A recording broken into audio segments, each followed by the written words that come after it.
Hello students, how are you all? I hope you all are doing very well for your pre-board preparation. Today in class 10 chemistry, we are going to understand about chapter number 3, that is metals and non-metals. What are metals and non-metals? All the things are made up of elements or compounds.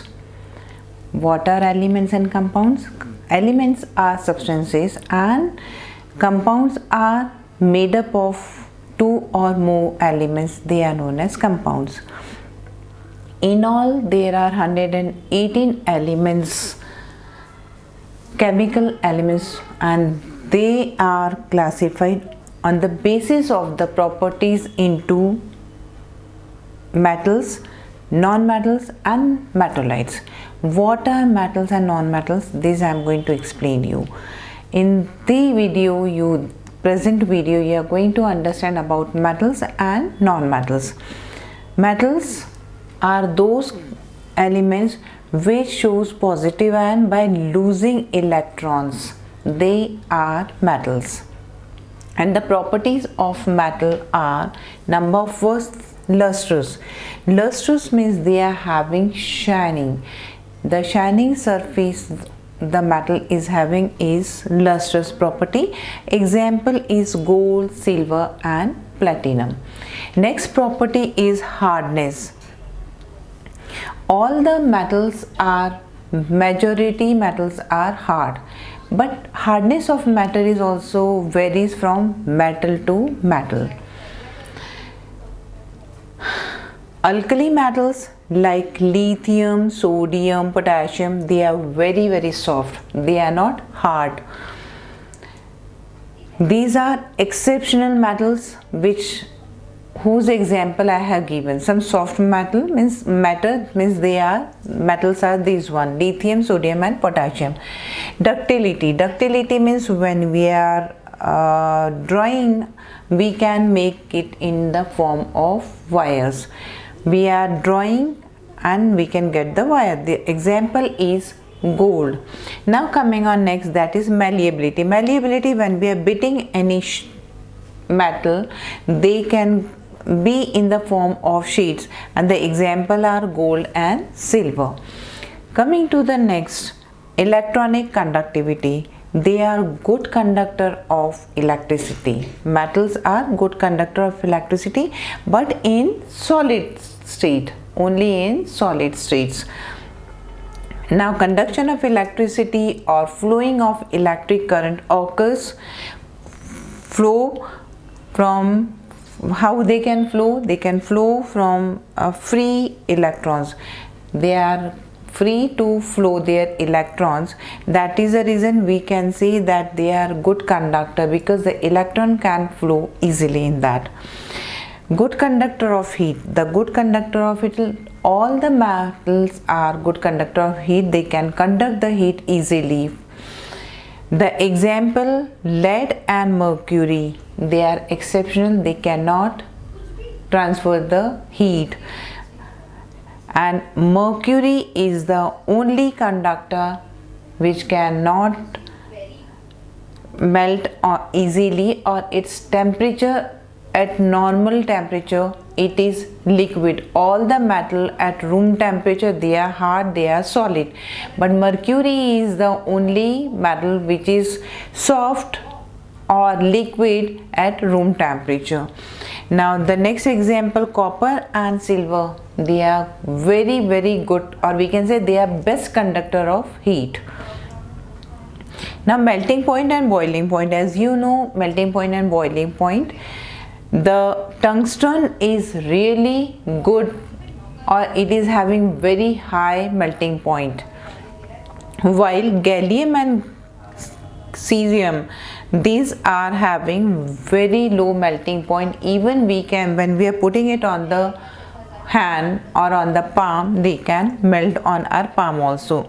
Now next property is sonority. That is, on striking on the hard surface, this surface is known as sonorous surface because it gives the sound, and the striking sound or sound is known as sonority. The property is sonority and the surface is known as sonorous, and generally we use this metal in bell, which we are using in colleges or in school.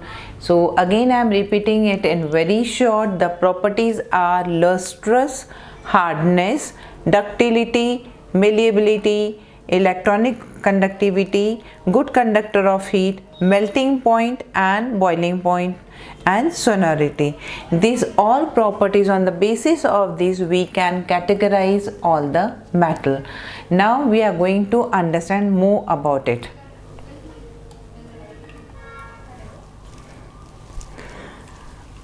After understanding physical properties, now it's turn to understand about chemical properties. Chemical properties: when any metal reacts with oxygen, it gives us metal oxide, and metal oxides are always basic in nature. I am giving you few equation to understand. When aluminum is reacting with oxygen in presence of heat, it gives us Al2O3. This is aluminum oxide. And copper, it is also a metal. When it is reacting with oxygen in supplying of heat, it gives us copper oxide, that is also known as black oxide. Aluminum oxide, few exceptional cases are always there. It is not necessary that all the metals are reacting in the same metal. Some few exception cases are there when they are giving you some different properties. So today I'll explain you the exceptional cases also. Here I am giving you one example of aluminum oxide and zinc oxide. They are oxides are basic in nature, but they react with acid and bases because they could be acidic, they could be react as basic. And when they are reacting with acid and bases, they are going to give us salt, or they make or they produce salt and water. These salts or these oxides are known as aluminum oxide, and zinc oxide are also known as amphoteric oxide. Amphoteric oxides are those oxides which can be acidic or basic in nature. They can react and they can give us salt and water. Now when they are acting as basic oxide and acidic oxide, I am giving you equation for that also. An example is same, aluminum oxide I am taking. When aluminum oxide is basic oxide, it is reacting with acid, that is hydrochloric acid, and giving us aluminum chloride and water.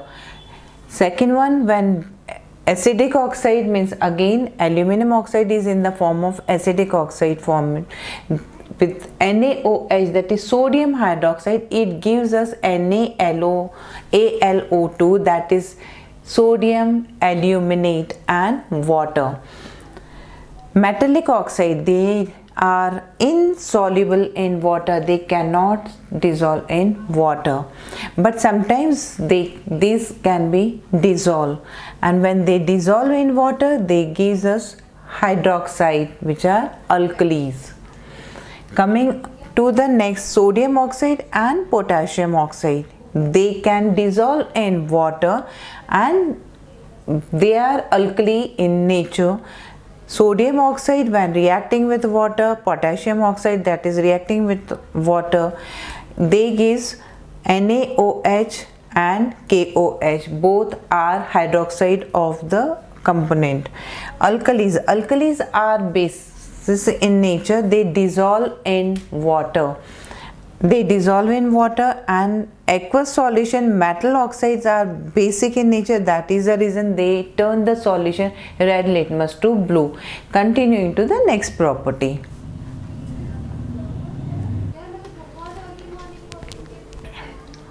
Now we are going to understand the order of reactivity of metals with oxygen. All the metals react with oxygen in different rates or in different rate or the differ of their how they react in presence of oxygen. First, I have written the order of reactivity. I'll give you the mnemonic to learn this very fast. First one is potassium, sodium, calcium, magnesium, aluminum, zinc, and tin, lead, hydrogen, copper, mercury, silver and gold. These all are more reactive, means from potassium till lead all are more reactive than hydrogen, and copper till gold they are less reactive than hydrogen.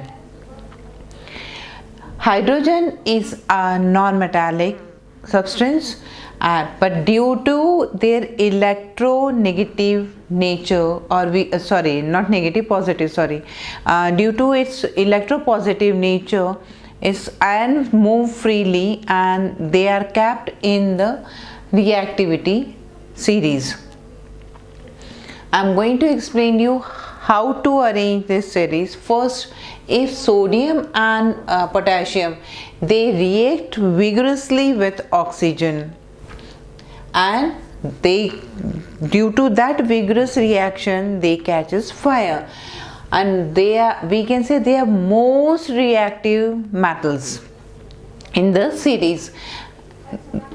Due to this nature, vigorous reaction nature, they are always kept immersed in kerosene, because when they are going to keep it in open, definitely they are going to react with oxygen and they can catch fire. To avoid that accident, we used to keep them, or we immerse these metals in kerosene. Next one is magnesium and aluminum.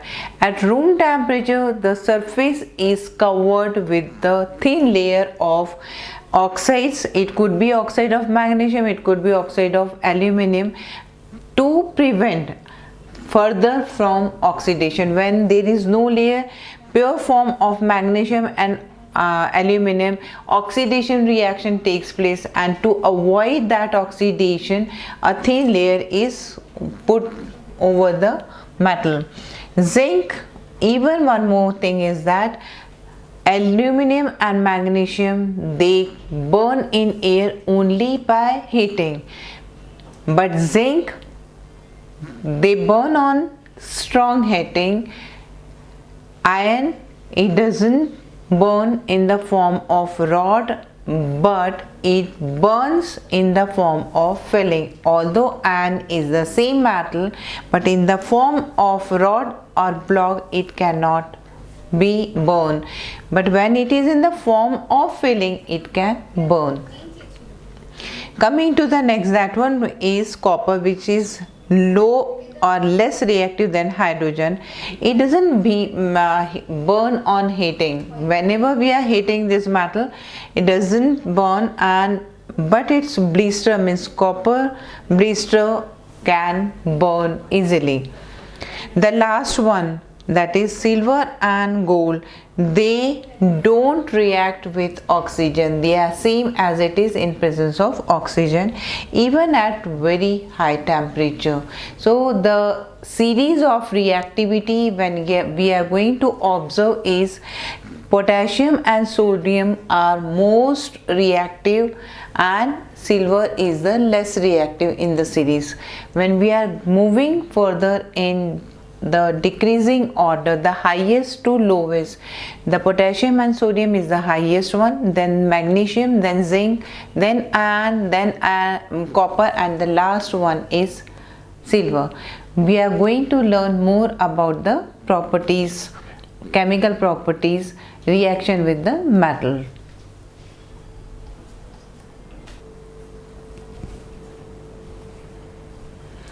Now continuing the reaction of metals, we are learning about reaction of metals with water, reaction of metals with acids, or reaction of metals with solution of metal salts. In today's video we are learning about that topics. So first I am going to explain you about metals when they are reacting with water. So they gives us metal oxide as well as hydrogen. Metal oxide, when they are reacting with water, they are giving you metal hydroxide. The reaction I am giving you, that is potassium, when reacting with cold water, it gives us potassium hydroxide and oxygen as well as heat. The second reaction is with sodium. Sodium reacting with water, it is again cold water, and we are getting, that is NaOH, that is sodium hydroxide, as well as heat and hydrogen gas. Always remember, the heat evolved is sufficient to catch fire. That is the reason potassium and sodium, they are immersed or they are kept in the kerosene. Coming to the next equation, that the reaction, that is calcium, when it is reacting with water, that is also cold water, we are getting calcium hydroxide as well as hydrogen gas. Calcium always floats because the bubbles of hydrogen gas.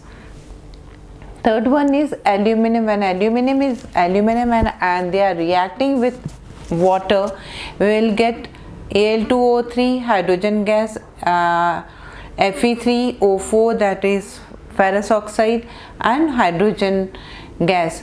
One thing is the above reaction took place in cold water, but with this reaction number 3, the metal cannot react with cold water or not even with hot water. It reacts with steam. Next one is lead, copper, silver, gold. They don't react with water or with oxygen. So the order of reactivity we are getting, that is potassium, sodium, calcium, magnesium, aluminum, iron, lead, copper, silver and gold. Now coming to the next, that is reaction with acid. Except copper, mercury, silver and gold, they react with H2SO4, that is H2SO4, that sulfuric acid. That should be liquid form, and the HCl, when reacting, they are giving us salt as well as hydrogen gas.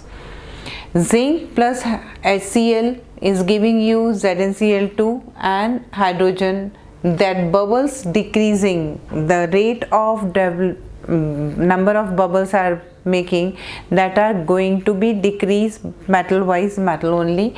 So the sequence we are getting for the reactivity according to bubbles of hydrogen gas, that is magnesium, aluminum, zinc and iron. Metal when reacting with HNO3, that one is when they are reacting with salt, we are getting the nitrate of we are getting nitrate. So in that condition, hydrogen is not evolving and strong oxidizing nature is there. So due to their oxidizing nature, the hydrogen gives you either water or it reduces into itself into any nitrogen form or nitrogen oxide form, that is NO, NO2 or it could be N2O. The last one is exceptional again is there, manganese and magnesium when they are reacting with HNO3, then we are getting salt and hydrogen evolved. In all the reaction, hydrogen was not evolving, but in exceptional, that is the case of manganese and magnesium, both are metals, and in this reaction hydrogen gas evolved. The last one is reaction of metal with solution of metal salts. When any metal is reacting with less reactive compound, they are in this, and that one is in the aqueous solution. So in that condition, molten form is from the molten form we can get all the components. But this reaction is also known as displacement reaction. In this we are using copper with AgNO3, that is silver nitrate, and the product we are getting, that is copper nitrate and silver. Here when silver is with in the nitrate form, the nitrate and silver is easier to displace, so that is the reason silver is again single or last product, but nitrate combined with copper and it is giving us copper nitrate. This reaction is known as displacement reaction. Now that's all for the today's video. In the next video we are going to learn about non-metals and their reactivity and their properties. Till then, all of you, bye.